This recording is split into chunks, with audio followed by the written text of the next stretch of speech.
connecting your brain and body with interactive games and tests. Why is there no physical activity in today's health physical?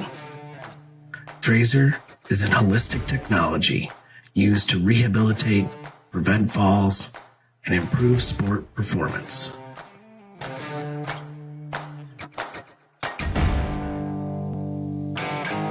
Trazer reports provide you, your clinician, your physical therapist, or athletic trainer objective data to make decisions on your health and performance over time. Measure what matters to change your game. Take the Trazer Challenge. Confidence, growth, connected by Trazer.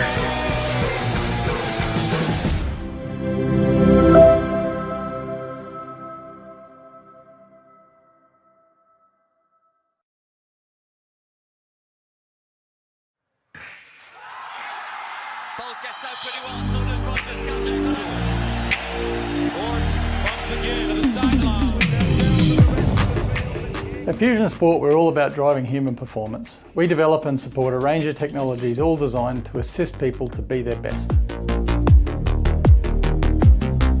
S.R.W.O.P is used by hundreds of elite sporting organisations across the globe, and more recently has been used by the military and performing arts as well.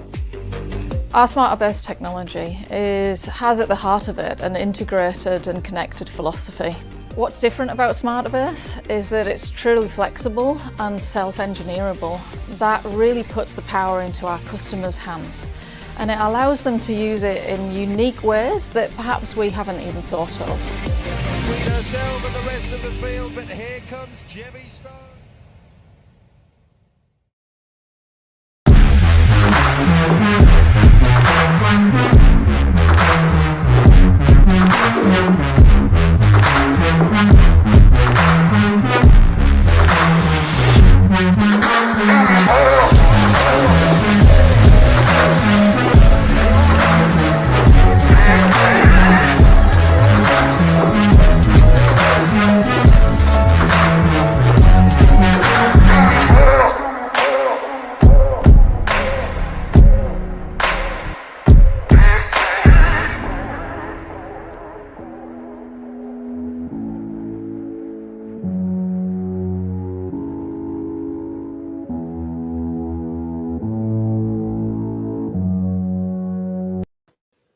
What's up, everyone? Welcome to the Sports Arena. I'm Megan Price, and I will be filling in on the hosting duties this evening.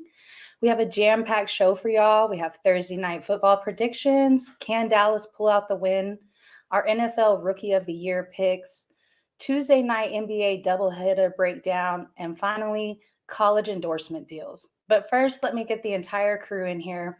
We have John Shearer from Sideline Sports, Cardiac Kane, Fox Sports 1330. Hey, John, how are you doing? Doing pretty well. I mean, much better than the MLB, right? Oh man, it's major issues, drama, all that going on over there right now. Lockout. Indeed. All right, guys. Our next guest, we have Brian Snow from Snowman in the Morning. What's up, Brian? Can you hear me? Brian. Snowman melted. Good evening, you guys. Snowman melted. I hate major. We got a little bit of a connection error right there. Y'all hear me? Love. Also, we have Raylan from Sports Reporters Without Pay. What's up, Raylan? Megan, good to see you again. Look, we seeing each other more often these days, eh? Absolutely. Definitely enjoy it. How's your week going? Great. John, what's going on, man? Nice to see you again, brother. I appreciate We definitely y'all. appreciate having you on. We also have the future Dr. Jarrell Heslip in here. Hey, Jarrell, how are you? Hey, what's going on, Megan? Fellas, what's going on? How y'all doing? Doing really well. What's going on, brother? All right, I think we're going to try this one more time with Brian Snow, maybe. We got him? No, we don't. All right, guys. Let's start off with our first topic, and we're going to start with Thursday night football predictions. We have Dallas versus New Orleans in New Orleans. So thoughts on this, and how does it affect Dallas? Do you think Dallas can pull out the win? If they don't pull out the win, how do you think this is going to affect them? I'll let you. I'll let you gentlemen go first. Oh, there we go. We got Brian. Hey, Is this Brian. one of those everybody don't jump at once moments? Yes. Yes. Okay, well, we will start. John, you start us off. Brian, right now we're talking about the Thursday night football game, your predictions. Dallas, what does it mean if they can't pull off the win? Do we have to go there with that one? It's a big We game. do, in fact. I'm hosting tonight, so yes, I we are know, talking about Dallas. It's a big game with Dallas struggling. I mean, with them losing the opportunity to get the number 1 seed because they're probably not getting it now that Arizona's ahead. And I mean, like I said before, everybody had their shot at jumping Arizona, and Arizona continued to win without Kyler Murray and DeAndre Hopkins. And now those guys are back. So guess what? You're not getting the number 1 seed anymore. They own it. They're not getting rid of it. I mean, if they can win without those guys and now they're healthy, best of luck beating that team.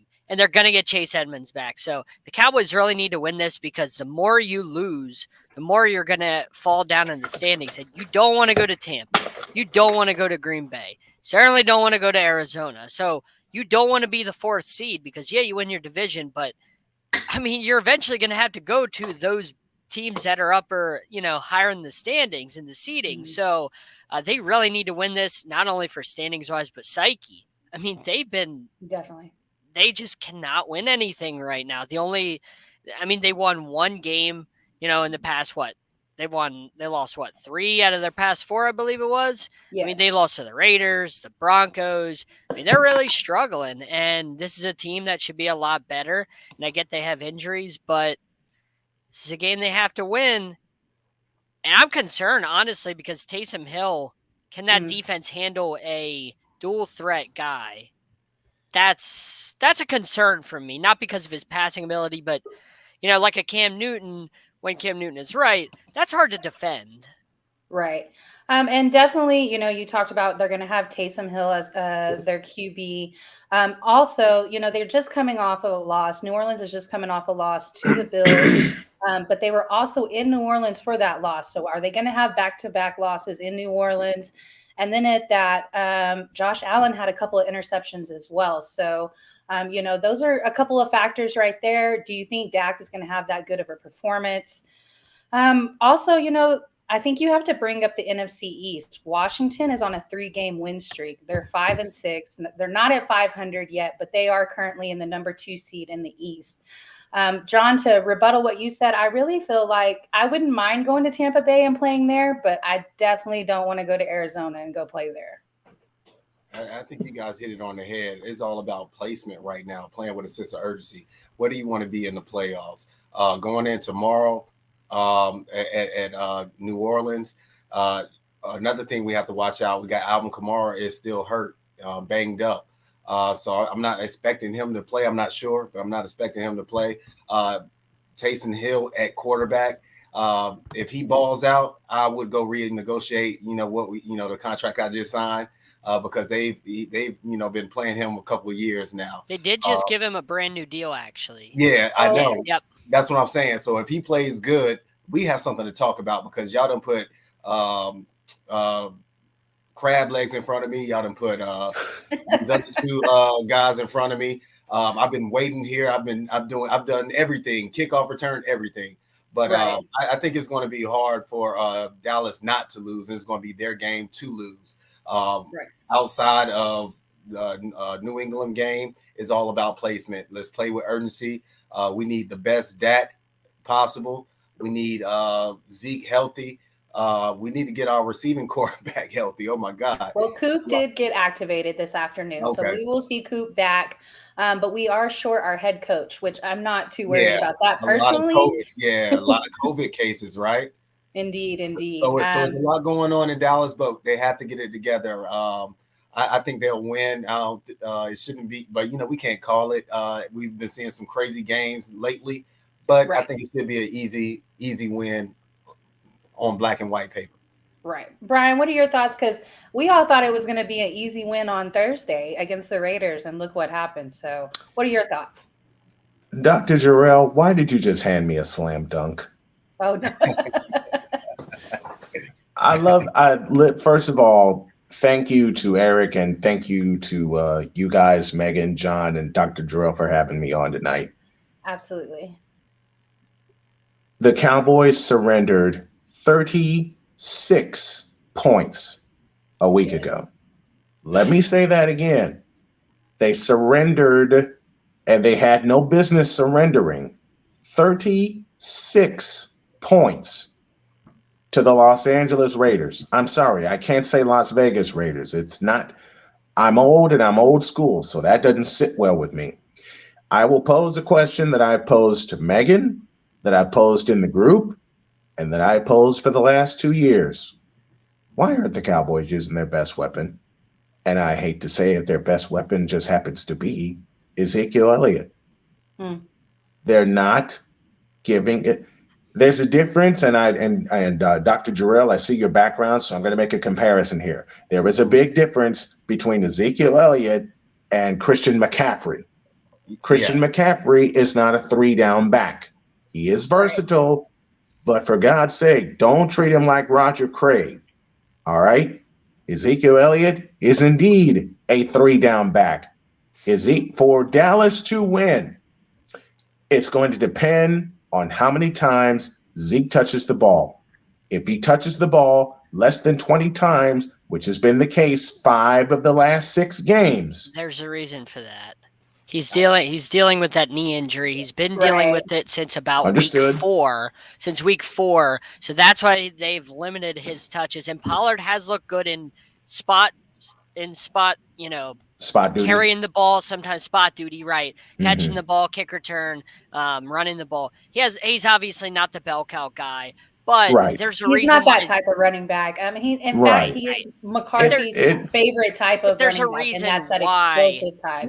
Like I said, there's a reason why Zeke hasn't been getting the ball like a bell cow back because of that knee injury. Because of that knee injury, and that should be one of the biggest concerns of all for the Cowboys going into this game on the road in New Orleans.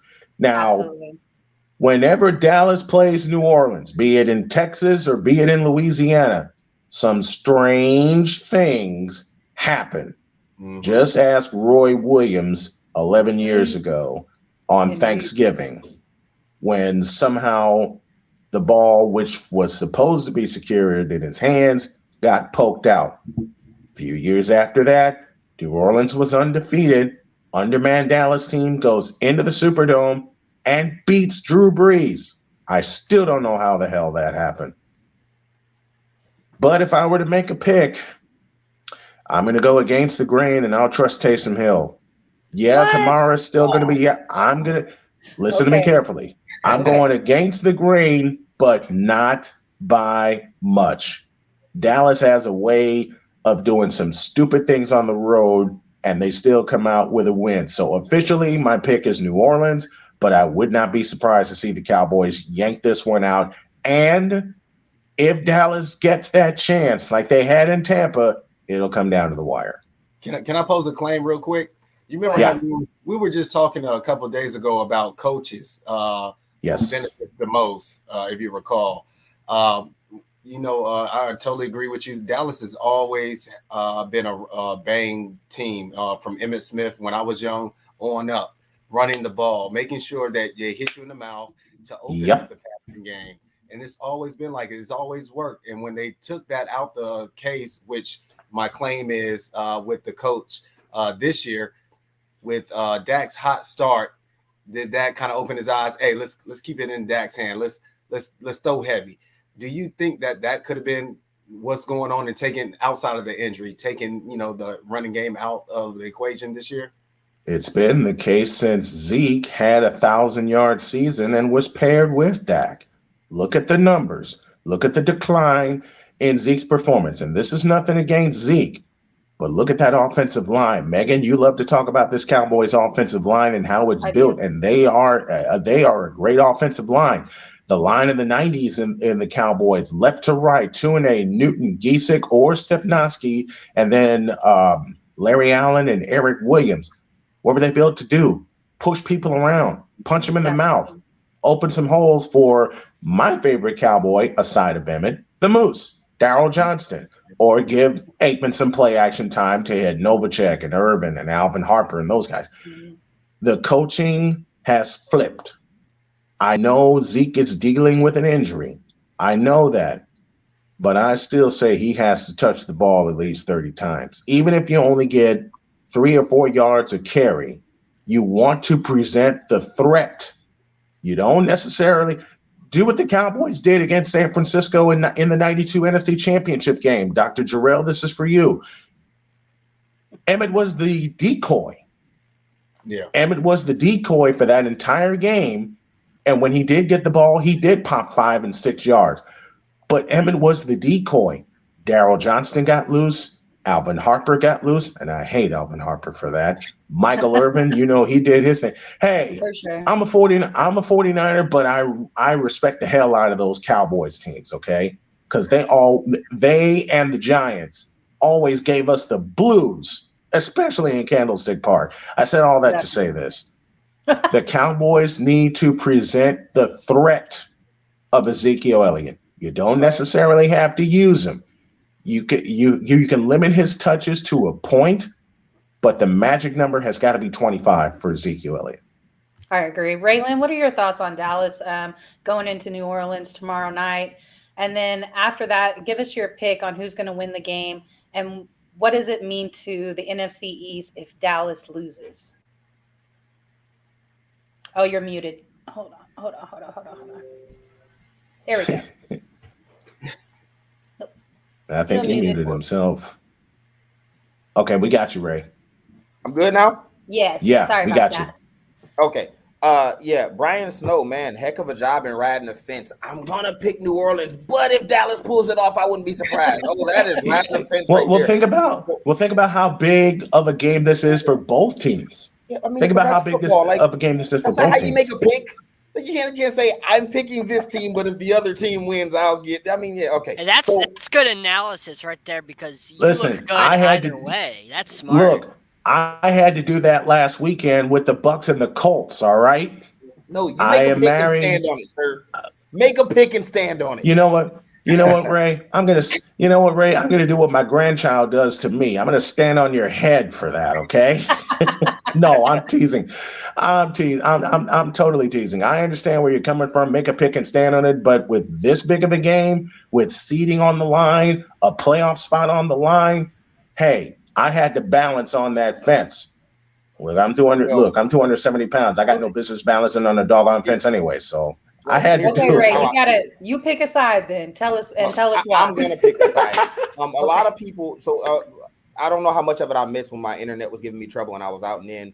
But I know on ESPN, a lot of the shows they're talking about obviously, the head coach. They're talking about McCarthy not being there, right? Doesn't really matter. He doesn't call any of the plays. Like exactly. He's the overall manager. His job is just to make the final calls, right? We got Kellen Moore and Dan Quinn. Like, if you can't go out and beat Taysom Hill, you don't deserve to win. Like, Dallas has to win this game. They're supposed to win this game. I still don't know who Taysom Hill got pictures of and why they paying this guy.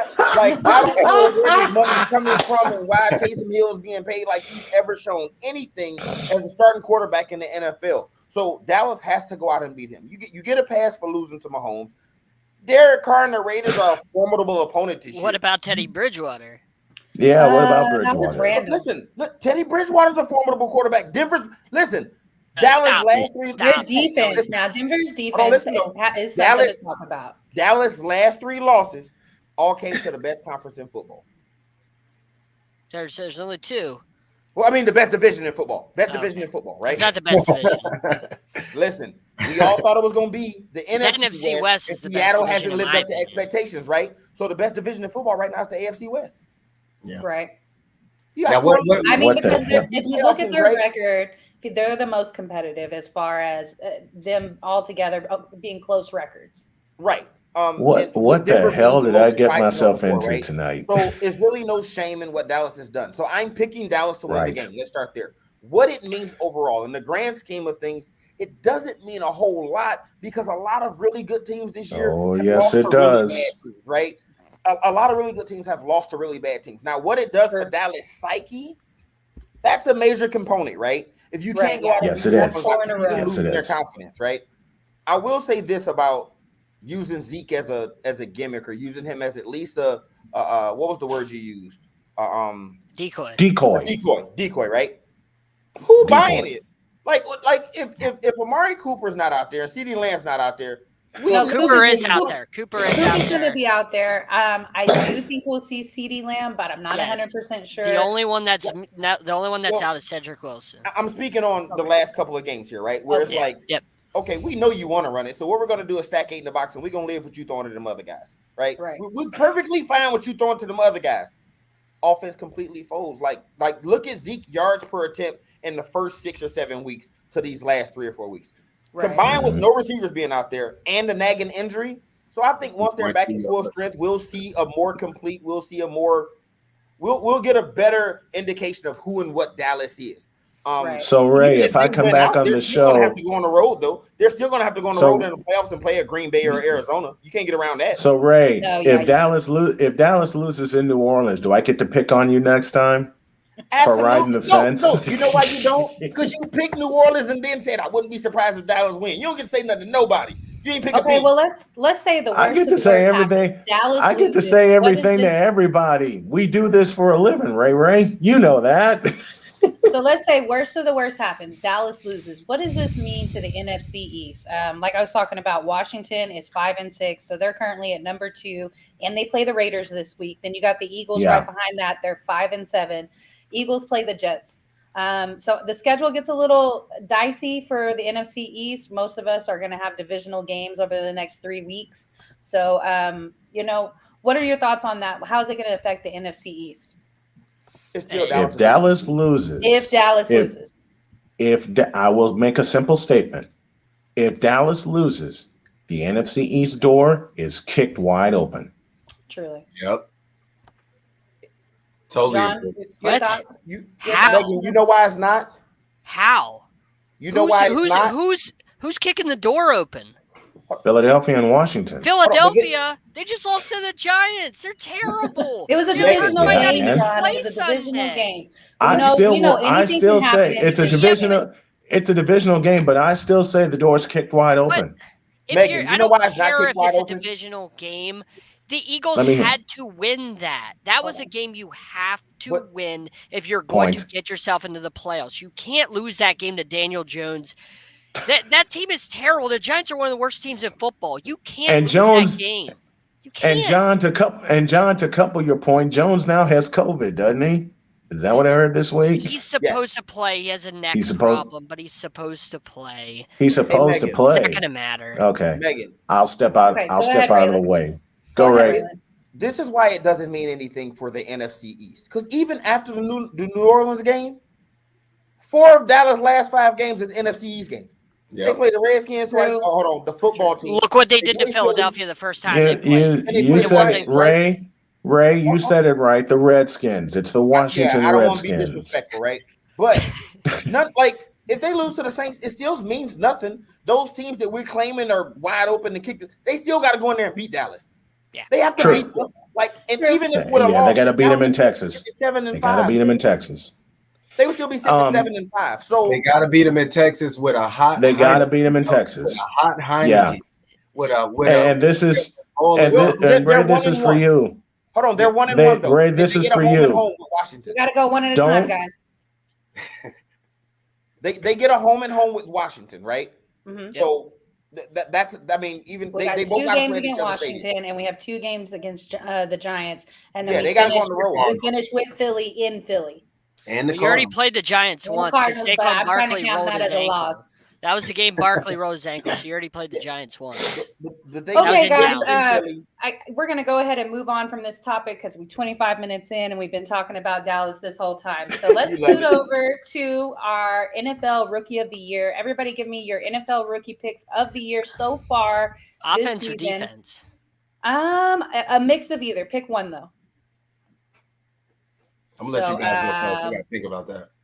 You got to think about that. Okay. Well, me personally, it's pretty obvious. I am going to go with Micah Parsons, not only just because he plays for my team, but because of the impact he has on my team. Like, he absolutely impacts our defensive line. I don't know if we've even really missed D-Law that much, because we've had Micah Parsons, and he has just made a massive impact. Obviously, I think the other rookie who has made a major impact on their team is Mac Jones. He just absolutely, I mean, he runs the entire offense. He's made a difference on that team, and he's brought that system back to fruition there. But like I said, I'm picking Micah Parsons. So y'all go ahead and pick. John, you want to go No first? argument here. For defense, I mean, me personally, and maybe it's just a homer in me, but if you watch Javon Holland play football this year. Hold on one second, John. We got Michael Caratenuto in the building from Believe the Pac-12. What's up, Mike? You're muted. What's up, Mike? There we got him. Barely. Turn up your volume. Speaking of the Pac-12, ASU Hoops only scored 10 points in the first half tonight, so I'm very sad. They lost 51-29. I mean, I've never seen two teams shoot so bad in my life and then start taking shots that they had no business taking. But anyway, your comments right there cheered me up, Megan, so I'll just keep mine short. I would go with Micah Parsons too, not even being a homer, and plus it drives Eric crazy because, you know, another Penn State linebacker balling out for the Cowboys.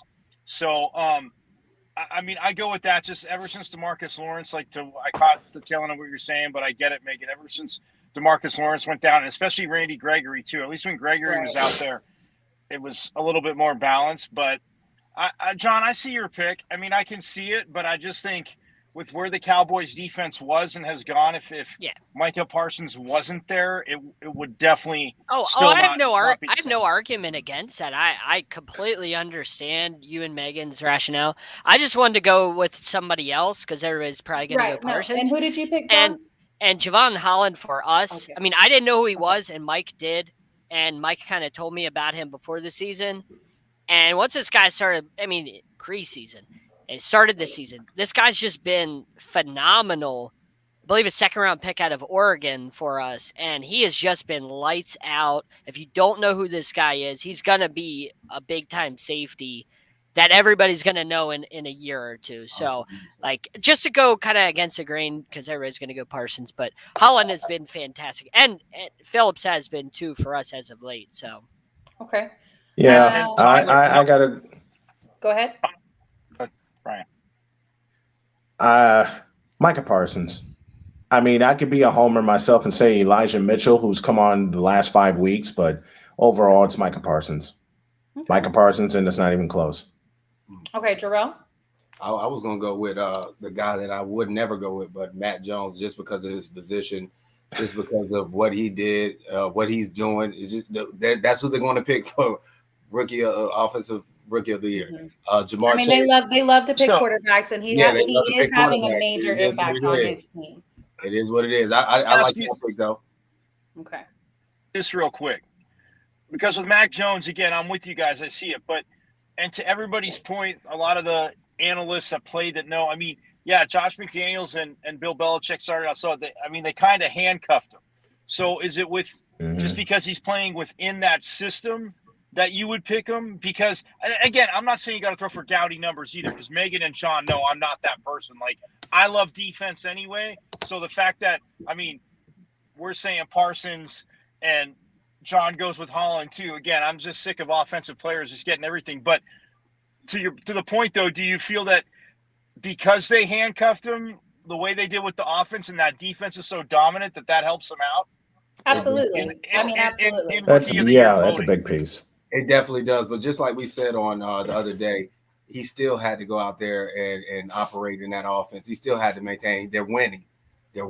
And what they're doing is still kind of like, okay, the scheduling that it isn't that hard, but he's making it happen. Right. He couldn't beat the Cowboys.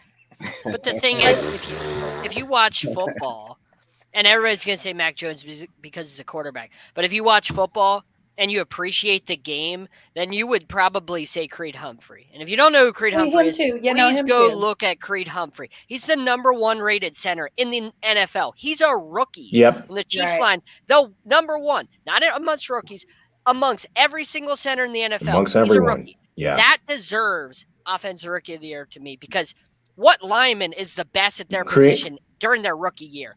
Right. That doesn't happen. Tristan Wirfs is the only thing I can think of that's close in that example. Quentin Nelson. So, like, Quentin Nelson, Indianapolis. Raylan, who's your pick? If we just want to mention names, we could say that Patrick Surtain Jr. is having a great season, right? But Micah Parsons is going to win Defensive Rookie of the Year. Let's not play those games. On the offensive side of the ball, Let's not play. On the offensive side of the ball, it's worth mentioning Jalen Waddell. It's worth mentioning Jamar Chase, Elijah Mitchell, Najee Harris, all having phenomenal seasons. But in the history of the NFL, only like 18 quarterbacks have ever completed 70% of their passes. A rookie quarterback is 12th all time in completion percentage right now, and he's leading the New England Patriots back to respectability, right? He's beyond respectability. He's possibly in the history of the game, right? You're the guy that technically you're coming behind Tom Brady because nobody's gonna remember the Cam Newton year. So you're coming behind Tom Brady. You have these huge shoes to fill, and you're now giving people are now respecting the hoodie all over again. And you're the guy in the center. I'm on record as many times as saying quarterbacks get way too much credit and way too much blame. But since they get all the credit, it's Mac Jones and a landslide. Like Buffalo, and the crazy part is, Ray, you brought up something that's so very true. No one's going to remember Cam Newton with the Patriots. What the hell did he do in that year? What about the linebacker from the Browns, Jeremiah? How do you say his name? Owusu. Yeah, I can't believe he fell to the second. Raylan, we were doing the draft. That. I kept saying after like the 13th pick, like he's going to go. You can ask John and Megan. I'm like, this kid has to go. Not because I am indifferent about Notre Dame, but I'm like, if you saw this kid play, how is he still on the board? And then when the Cowboys took Parsons, I was like, he's the next one up. But John, to answer your question real quick about offensive line, and yes, Megan, I will be a homer. I remember when Larry Allen came in the league. Larry Allen should have been the Rookie of the Year, but ain't no offensive line because they have to do their job. But a quarterback does a job that he's supposed to do, and completes passes, wins, whatever. He's going to get it. And Raylan, you're 100% right. I mean, it's probably going to be a landslide. And Megan, I was just going to say, funny, we're all saying this, and Tyler, the antithesis of me, says Jamar Chase. Look, Jamar Chase, right? No, and right about that because they're 7-4. And a few weeks ago, I think every single one of us would have said, because we didn't expect this out of Mac Jones. So maybe 3-4 weeks ago, I think every single one of us would have said Jamar Chase for Offensive Rookie of the Year. Kind of slowed down though. He did. But the thing about Jamar Chase. The thing about Jamar Chase, and I've been studying his stats. I've been studying a lot on this guy recently, not only because I haven't been fantasy, but seeing his targets and his stats go down and stuff like that. I wonder why. And I read tonight that the contested, like whenever people bump him at the line, he's not winning those anymore. When you bump him, and then he has to go for a back shoulder catch or something like that, he's no longer winning those physical battles because people are playing him tighter. They're playing him a lot closer. They're not giving him the space anymore, and he's not winning battles. He has, besides the Baltimore game, in the last 4 games, aside from the bye, 4 games, he hasn't been breaking 50 yards. He hasn't done anything. 3 catches for 30 yards. That's been his game since the 200-yard game against Baltimore. Teams have figured him out. But it's not even about figuring him out. Timeout. I'm not saying they haven't a little bit because, yes, he is going to start drawing more attention. When you're that fast and you can run by everybody, yes, you're going to draw more attention. But that being said, you know what? And when I was looking at Raiders stuff, which made me want to vomit today too, but I couldn't do it over the weekend. So, but with Jamar Chase, I heard in the background, I was flipping through radio shows and on TV too, but Joe the ball around a lot more. Those first few weeks, I mean, he was just Jamar Chase. And they're running the ball everybody too. Had articles. Right. And when Joe Mixon can run it like that, it's going to open up. So, again, with Mac Jones, if he gets the MVP, what he needs to do is, outside of buying the offensive line about a lot of gifts, he needs to buy the defense a lot too. That's all I'm going to say about that because, Raylan, I'm with you. It just frustrates me, though, because I'm not saying he hasn't been good, but, again, you look at some of these other guys, and it's like, okay, they've meant as much to their team, if not more, because, again, we all rip Joe Burrow for the Bengals, not Joe Burrow, but for wanting Jamar Chase over a Penei Sewell or a dominant offensive lineman because you can't throw if you're on your back. Well, he proved, and I said this before, he could take 5 sacks and he could still throw 4 touchdowns and win a game. Well, and speaking of Yeah. O-lineman, what about Rashawn Slater for the Chargers?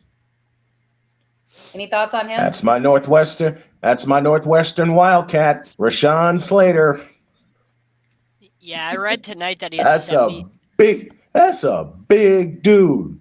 I had a chance to see him play. That's a big dude. I read tonight that he has about a 73% win rate on his pass block, which is good. Creed Humphrey has a 97% win block on his pass rate. Yeah. Yeah. So you don't get through that guy. That's why I didn't mention Slater, you don't. because he's not even close to Creed Humphrey. Just my opinion. I give you that. As a I give you rookie, that. that's just insane. See, John's gonna keep me on my toes because now I'm gonna have to do a lot more research than I usually do for my show. Damn you, John, but thank you at the same time. But you have to do more research. But here's the thing, John. You're talking almost on my apples and John's oranges. a fount of knowledge. A center, yes, you want that. But for a left tackle to be at 73%, I mean, a center should be that way because look, coming up the middle, stunt. Yeah, people are coming. But if you got to deal with Chris, if you got to deal with like big guys in the middle, I think Creed Humphrey's a stud. I'm just saying, if you're going to weigh it, if a left tackle's above 70% as a rookie, to me, that's not even close because, dude, Justin Herbert, yes, we saw what he did in the beginning of the season. Yeah, they've had their issues, but his jersey's been clean a lot. Okay. And he can only get better at that left tackle position. And all right, guys. Well, let's wrap it up on the NFL tonight. Let's slide over to the NBA. Last night we saw a major doubleheader. In the early game, we saw the Knicks versus the Brooklyn Nets, and then in the late game, we saw Phoenix versus Golden State, the number 1, number 2 seeds in the West. Let's start with the early game, the Battle of New York City. What were y'all's thoughts on the Knicks and the Nets? 4 versus 5. Okay. That's about how I'm looking at it. Well, I mean, it's December. Number 1 right now. I still say 4 versus 5. I still say 4 versus 5 because someone's going to come up and get them. I'm going to say this. This is when I was looking at the stats and I was looking at the numbers. You know, Harden had an astronomical performance. He had 34 points, 8 assists, and 10 rebounds. Something that we were used to seeing him do last year. Is he healthy again? Do we think he's healthy again, or was this just a breakout game for him? I hope it's not a flash in the pan because they really need him. If you think of how last year ended without Kyrie and basically without Harden, everything fell on KD. Right. You know, with Harden, KD had 27 points, and then the only other 2 players that were in double digits were Cam Thomas and then Patty Mills, and they weren't high. They were 12 points and then 10 points. So that alone frightens me. Yeah, exactly. That frightens me. That's why I say someone's going to come up and get him because by the time April gets here, they're going to be gassed. Right. They are absolutely going to be gassed. And on that note, I have to step out. I got to keep a strict schedule, especially with the chemo treatments going on with me. Y'all do. I will. And plus, my wife's been keeping on me about getting to bed early, especially since I'm now on at 10 a.m. in the morning, and I want to be sure I get a good night's sleep and I get fully situated.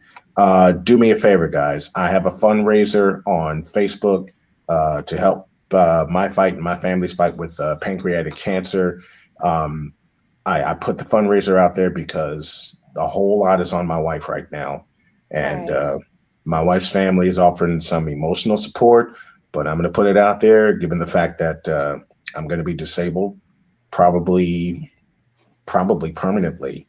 And I don't know how that case is going to go. The paperwork's now in, and we just need all the help that we can get. That's why I got that fundraiser out there. And that's why I got that. Send that to me, man. Thank you. I'll find it. I would definitely find it. Keep me in prayer. I appreciate it. And Ray, I appreciate you guys so much. John and Megan and Dr. Jarrell and Ray and Mike, I appreciate you guys so much. I'll make sure I send you guys the fundraiser. I'm also going to send a link to my shop.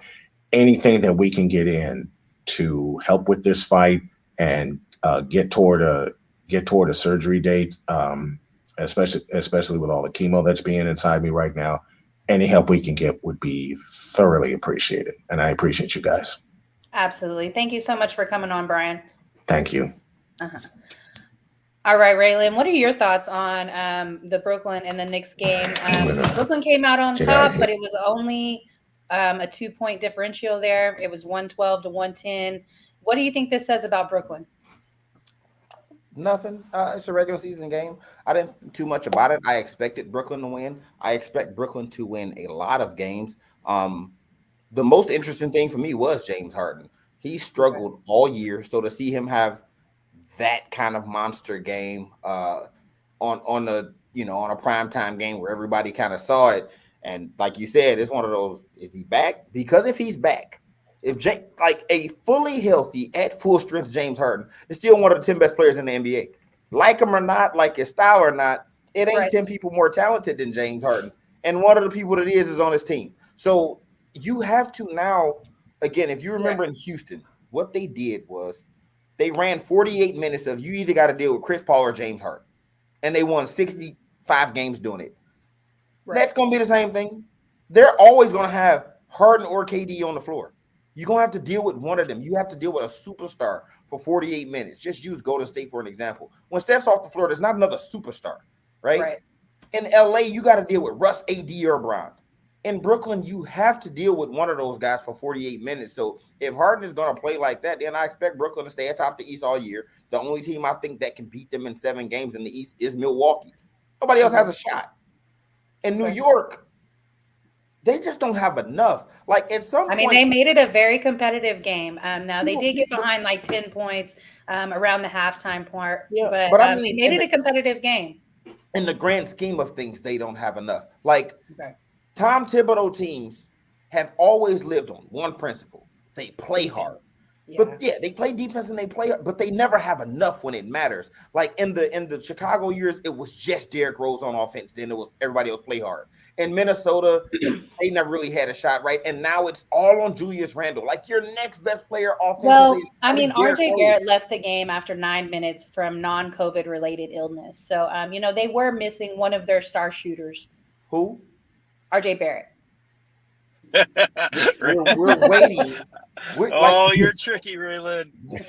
The rest of the league is waiting on those other two, like highly touted recruits out of Duke to finally show up. We've seen what Zion can do, but he don't play no more. Cam Reddish and RJ Barrett keep showing flashes, but we just don't know what to make of them yet. So again, we know Julius Randle has now proven himself that he's legit, whatever that means, right? They just benched Kemba Walker. I don't know what's going on in New York. They just don't have enough. But I mean, Emmanuel quickly has been outplaying Kemba Walker, so I mean that just makes sense to me. But they brought in Burks. Burks what is going happened to to be that big now. Evan Fournier signing? Evan Fournier tied the game up with 17 seconds to go. He had a dagger 3. Now he didn't have a hot shooting night. He only had 13 points, but we are used to seeing him closer to like 19. That was their big off-season move. Was Evan Fournier? I thought it was a great move. Megan, let's put it this way, right? With Joel Embiid and the Philadelphia 76ers, we saw him against Trae Young and that very deep Atlanta squad, right? I think if Boston ever figures something out, they'll be okay. Miami made some huge moves, although Bam just went out. He had thumb surgery. Bam's going to miss about 4 weeks now. I don't know if y'all knew that. Oh, I didn't know that. So you got Miami, you got Brooklyn, you got Milwaukee, you got Philly, you got Atlanta, you got Boston. Washington's playing well out of nowhere. We talked about that on the carousel the other night. Who do you trust New York to beat in a 7-game series? Boston. I don't trust Boston at all. I don't trust New York. Right, I just don't. And the odds they'll play Boston are slim to none because neither one of them going to be top 4. Right. So I get that, but I'm just saying if we're going to pick out of the teams that you just threw out there, I feel like New York could take Boston. Yeah, but I would venture to say New York, to your point real quick, Raylan, I think New York in the playoffs, when everybody shortens it, that actually benefits how Thibodeau's teams play. Now, I'm not saying they'll beat somebody in 7-game series, but you're going to play defense. You're going to shorten. You're going to make it a half-court game. So, yeah, I get what you're saying about the Nets, but the Knicks, playoff-wise, they get there. They're going to be a tough out just because of the way they're going to play defense. Right. He just got smoked by Atlanta last year. Yeah, that's what I'm saying. Like the way that Atlanta I thought that was going to be a great series, and Atlanta I did too. I thought it was going to be a great series. and they haven't gotten better. Like, they haven't improved. They went and got I feel like They went and Fournier got Kemba, and he's addressed some of their benched. shooting issues. Barrett generally, he's having a good year. He's looking more consistent than last year, but it's yet to be seen before we can really just say he's not streaky. Jarrell, what are your thoughts on New York? Well, you know what? To be honest with you, with my schedule, if it ain't Sunday and Thursday, I'm totally booked. So I've caught a little of the Golden State game, but based on last year, I'm still not. I've never been a RJ Barrett fan. He's always stuck to me. Brooklyn is going to be Brooklyn. Like I said, I'm from highlights. I'm waiting to see. Like you said, Ray, I'm waiting to see my man get back to his normal self and ball out every night. But I'm just catching highlights right now, to be honest with you. Well, we can slide over to the Phoenix and the Golden State game. Phoenix ended up coming out victorious. Say one thing about Harden. Can I say one thing about Harden to Ray's point? If you want to know if he's healthy, to answer your question, all I got to say is that follow and that dunk and his reaction makes me think the hamstring's a lot better. So good. I hope so. We'll see. And he's just like, and I say this all the time, he's notoriously healthy. He's just one of those players that is generally healthy. We don't see him get hurt a whole lot. So when he's injured, in my mind, he's really injured. He's not one of those Kawhi sitting on the sidelines. I don't want to play. I just had to get that dig in real quick. Spurs forever. Hey, Megan. Go ahead. You know what else is really scary? Right? He only had 8 against New York last night. But in the previous 5 games, LaMarcus Aldridge had 18, 17, 21, 15, and 24. Oh, right. No, he's an excellent fit for the bench over there. Yeah, he's going to be in the starting lineup by the end of the year. He'll be starting. Okay. They're just trying to let him find his groove. He'll be starting. Okay. Well, I wish him the best. He wasn't fitting with San Antonio anymore. He was still kind of a slow pace, but wish him the best over there. But sliding over to the late game, Phoenix came out on top 104-96. By the fourth quarter, Golden State was looking pretty tired. But in the first part of the game, 15 minutes into the game, we saw Devin Booker leave with a hamstring injury. So while Phoenix came out on top, how much of this injury is going to affect them? Now, we did see Crowder come up and get 14 points. We saw Cam Johnson get 14 points. So their bench was able to put up some points where Devin Booker was missed. But if you look at Golden State, they have Klay Thompson coming back very, very soon. So who's the better team with the injuries and the person coming off of injury? Mike, we know you're going to talk about Phoenix. We know. Hey, and look, I was going to say this. No way Steph Curry's going 4 for 21 against the Suns ever again. I'm sorry. It's not going to happen. Yeah, that was random. Now, hats off to Mikal Bridges. It wasn't all too crazy random because Mikal Bridges was in his pocket all night. That was his ding. You don't need to score. You just need to be that wing defender we drafted that I talked about before and chase Steph Curry around. I mean, Curry did shoot one air ball, which I was just like, am I watching? Did you hear what Steph said today about Bridges? He said that Bridges should make the all-defense team even if he doesn't play another game this season. Last year, too, and because it's the Suns didn't get the recognition. The one thing about – and I did like what the guys on TN with Barkley and Shaq were talking about because DeAndre Ayton was actually a beast last night. I mean, they kept going inside, outside. And, again, they don't really have anyone that can truly match up with him down low. I will say this, man. They weren't like Gary Payton Jr. was on fire. I mean, look, it was a great game. Yes, if Klay Thompson's there, if these two teams are fully healthy, I know J.J. Redick gave the slight edge the other day to Golden State. But look, man, Book's injury, it didn't look as bad. So I'm hoping that as they looked at it today, and I mean, more will come out, but I hope it's just like kind of maybe a week and a half thing. But the only team that went undefeated in October, Megan, I mean, look, that was the ultimate November, game. but yeah. November, yes. They started the win streak in October, but look, that was the ultimate game to watch last night, and it did suck that Booker went out and Steph just had an off night. So, yeah, I mean, 4 for 21. If Klay's in the lineup, like I said, that's why I said last week to you, Ray, I would sign up right now, Suns-Warriors Western Conference Finals, but make it like a best of 11. Forget best of 7. Make it a best of 11. Okay, John, what are your thoughts on the late game? Yeah, I mean, you still have to defer to the Suns. I mean, they're the reigning Western Conference champions. There's no way you can knock them. I mean, and as great as a start as Golden State has had, we saw how they didn't even get through the play-in games last year. So let's not, they're not looking like that team from last year. Though. But They're still, not. They were there last year, and they still haven't had. We don't know what Clay's going to be, and they've had a hot start this year. So I can't trust them. Excuse me. I can't trust them just yet because we just saw them lose the play-in game and not even get into the actual playoffs. So until Clay comes back and we know what he is, until he's actually Clay, I'm not trusting Golden State because you're just going to tire, Steph out. That's kind of you're like just going to drive him into the ground, and he's going to be gassed by the time the playoffs come if he has to continue to do what he's doing. Eventually, you're going to get gassed. You're human. I don't know. I think that's kind of like saying you can't count the Lakers out just because they won the championship within the last 2 years. When in fact, I'm counting the Lakers out. So you're because counting of how the they're Suns playing out right now. Because of how they're playing right now. Yeah, I'm counting the Lakers out.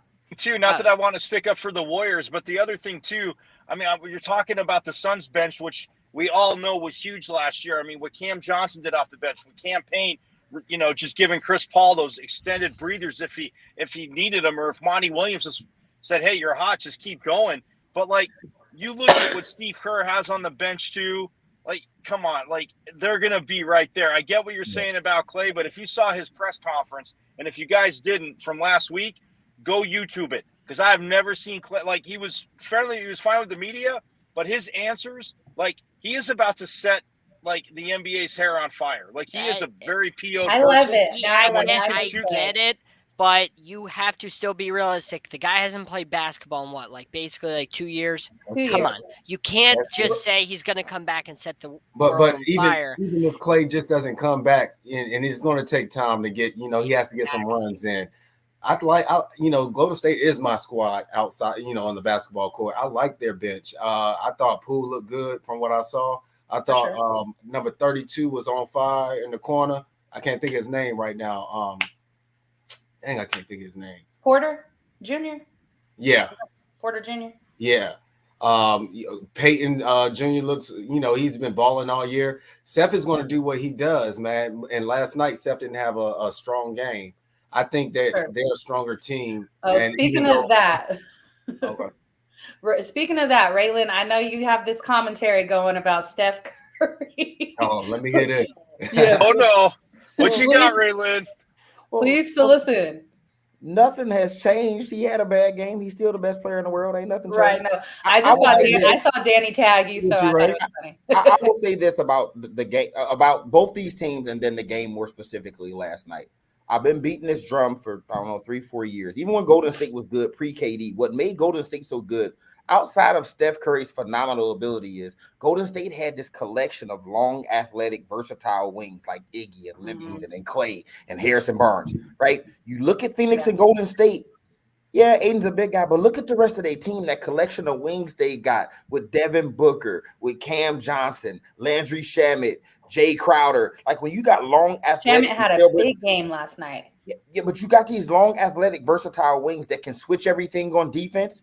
That's how Golden State built their team in 2015. And I said it in the offseason, Golden State was going to be really good this year because they did the same thing this offseason. Andrew Wiggins is playing phenomenal. Jordan Poole is playing great. Iggy was playing early in the season. Now he's gone. Damian Lee's playing good. Juan Toscano Anderson, Jordan Poole. They have all these long athletic wings that can switch everything on defense. Draymond's playing like a defensive player of the year again. Everybody keeps saying, when Clay come back or if Clay come back. They 18-3 without him playing a single minute. That's just an addition, right? They have the best defense in the NBA, and he hasn't played a single minute. And people go, what about when they play a tough team? They beat Brooklyn. I did a show on here a couple weeks ago. We were talking about Dallas versus Kansas City. And I said, if I'm a Dallas fan, I'm encouraged by this game because you didn't have your heavy hitters and you didn't give up but 19 to Kansas City. If I'm Golden State, I go, Steph Curry was 4 for 21 and we were still in the game with 2 minutes left. When is that going to happen again? You know what I'm saying? So if I'm Golden State, I'm encouraged. But if I'm Phoenix, I look at it and go, we did this without Devin Booker. So both teams have something to pull from this game. They're both legit. It's one regular season game. Steph won't go 4 for 21 Friday night. Regardless of who wins, I'm with Mike. I can see these two teams in the Western Conference Finals. Megan, I will say I'm never counting LeBron James out, like ever. Like every time we've done it, he proved us wrong. Like in 2018, That remember is true. Kyrie was gone and they had a tough first round series against Indiana. Everybody said they're done, and then he got to the finals again, right? Like He's 36 years old, though. This was a stat I saw, and I don't think it is something that goes against his abilities. But before the last 4 years, he had 71 missed games total.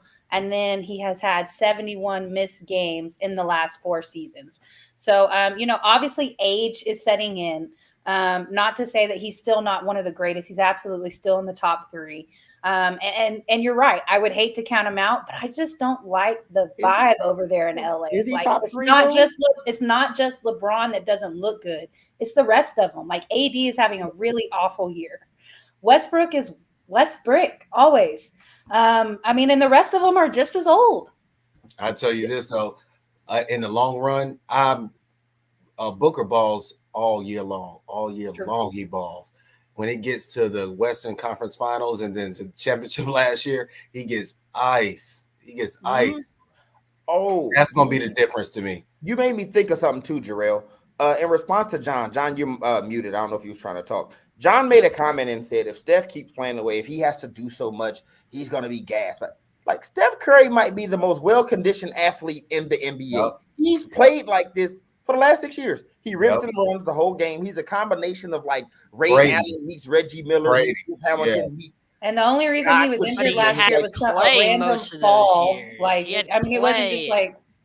No, playing KD most of those years. I know, but when you say he had those guys, if you look at his production this year and what he's doing, Steph isn't going out there having to shoot 30 times a game. He's getting his 28, 29 a night, and he's letting these young guys play. Like I said, Andrew Wiggins is having a great season. Jordan Poole is looking like the second coming of Clay. Gary Payton is playing defense. Wiseman is supposed to come back. Draymond's looking like defensive player of the year. Otto is shooting. Juan Toscano Anderson's a big off the bench. Everybody's contributing. It's not just the Steph show. Yeah. Okay, I agree. Say this too real quick too. Last year there was a good article, or maybe it was part of a blog, but they were talking about James Jones and what he's done, and it said that was the number one reason he went after Mikal Bridges and wanted Cam Johnson bad, because basically copying Golden State, like, hey, we know we're in the West, we're gonna have to copy. You need guys that can defend the wing. If KD stay at the time, they're thinking, well, if KD's still there, you need a lengthy wing. Yeah, we all know you're probably not going to block KD's shot. But that being said, you need somebody that can just run with them, at least close the space down. And Mikal Bridges last year, because I was even saying, we're talking about defense and they're going back and forth between Embiid. And I said, look, man, if the Suns win the West, they're going to be talking about Mikal Bridges going in the finals and what this kid's defense means, because he doesn't have to score 20 a night. He can put it up. But same with Cam Johnson. Like Cam Johnson went, you're just talking about the Nets. Oh, they went back to back. They beat the Knicks and then they beat the Nets. So it was beautiful because the Suns made that tour too. But I will say this. And it was basically just because I'm with you. The guys that they draft, the guys they plug into their system, and people can say, well, it's the NBA today. Well, if it's the NBA today, why do only like 3 to 4 teams have that? Explain that to me. Really good wings that you guys have. Teams have guys that can shoot really well, but teams have guys that can play defense. Golden State have Phoenix, and Phoenix have guys that can do both at a high level. I think Ray hit it on the head. They drafted players to replace what they had. Like you got Poole to replace like Hill. You replace a Barnes type player. So you got that length. You got people that can shoot. I like it. That's your bench right there. Hey, how funny is it that Grandpa Iguodala is back? Yeah. Michael. Yeah. I will say this to you. When some teams reach a certain point, we're talking Golden State. Like after 2016, for Golden State, nothing in the regular season really mattered, right? But now they're kind of rebuilding. Like these new guys haven't experienced that. I will say this for Phoenix. They were just in the finals last year, so none of this really matters, right? For them, it's championship or bust. You was in the finals last year. You can win 70 games. Don't matter. Like Phoenix is championship or bust. You're right. And with Chris Paul, I mean, the kind of leader he is, I know, he's gotten on DeAndre Ayton. He says, I'm always hard on the big guy. But he even said post-game last night, I don't know if you guys saw that. He's like, he's the glue. He doesn't realize it, but he is the glue. That's the kind of leader Chris Paul is. And yeah, you're right. I mean, I always told Eric that phrase drove me crazy. Regular season doesn't matter. If you go 0-82, you're not making the playoffs. But I get what everybody means by that because they know they're going to win games. But it's just that improvement. And it's like you're basically, through the first quarter of the season, and the two best teams are sitting out west, and they're going to play each other again on Friday. And then, like I said, I forgot about the Friday game originally. I can't wait for the Christmas Day matchup. That's what I'm looking for. Right. Clay should be back by then too. So I'm just hoping Booker's good. I hope Clay's back. I can't wait to see that. I mean, people say things like the regular season doesn't matter. It didn't matter for Golden State. You said that, Ray. But, I mean, it really does matter because you got to develop chemistry, especially if you have a newer team. I mean, you think about the Miami Heat when LeBron, Wade, and Bosh started.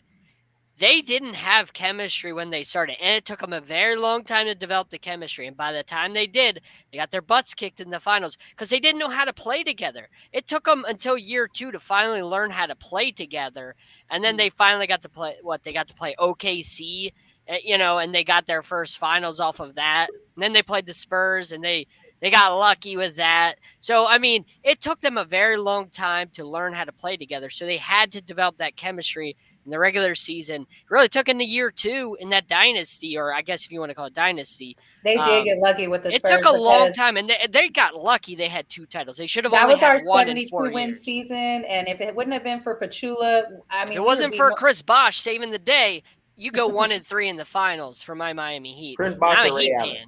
Ray Allen. Bosh knocked the ball over to Ray Allen. And we're on our last couple of minutes of the show, and instead of delving into this topic, I just want to give a shout out to Paige Beckers and Azzy Fudd, who signed major deals. Paige Becker is going to be the highest paid one so far out of college athlete and endorsement deals, and it's going to be she can make up to $1 million a year. So I just wanted to shout that out. I love that it's a female hooper that is the highest paid out of this so far, and we will touch on that topic at a different time. I just want to thank everybody for coming on tonight. John Scherer for the Cardiac King, Sideline Sports, the future Dr. Darrell Hessett, Raylan, Sports Reporters Without Pay, and Michael Caratenuto, Believe in the Pac-12. Thank you so much, guys.